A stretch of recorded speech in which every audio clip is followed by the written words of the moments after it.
Well, it was a much different Chicago than we have now.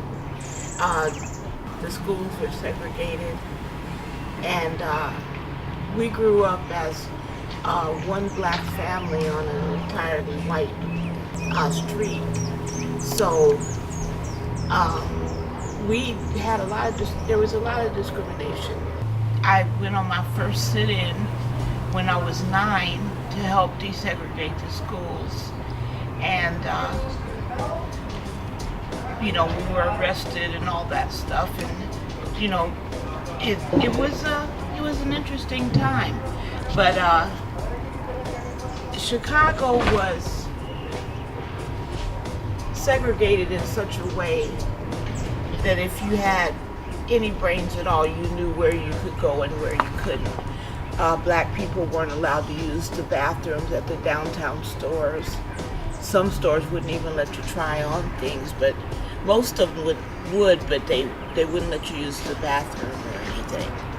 And the buses, of course, you didn't have to sit in the back, but wherever you sat, nobody was going to sit there anyway.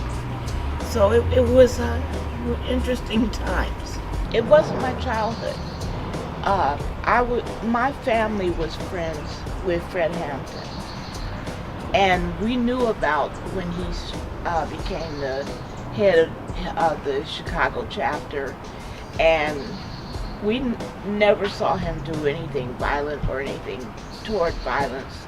He was really interested in like food programs for the children, preschool for the children, things like that, bringing up the young brothers and sisters to feel a sense of themselves and feel like they could make it. And when he got killed, I was about 16 or 17, and that's why I joined, because I knew the police had lied. I knew that wasn't the situation the situation that they put forth. I knew that wasn't true. So I went down and joined, but there wasn't the violence that people talked about. They were really, really good at getting information to you. And there were tons of things to read. There were tons of videos to see, and we mostly did that. We did a lot of reading, a lot of watching of films and meetings, things like that. They weren't passing out guns at the door or anything, It was really fun.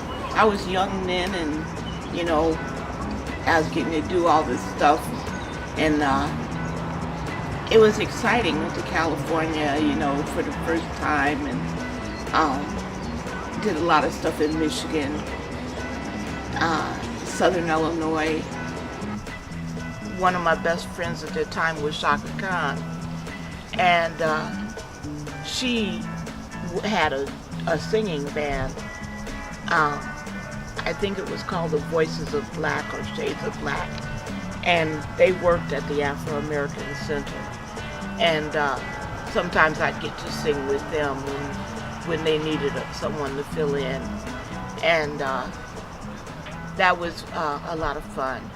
After I got married and started having children, I had never seen a situation where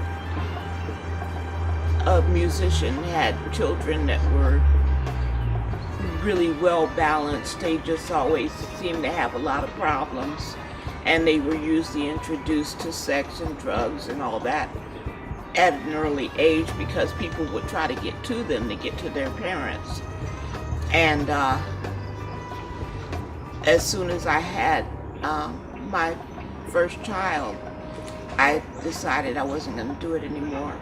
And it took a while to get out because I had contracts and things like that, and I had to live those out. But after that, I never went back. I was happy singing at home for my children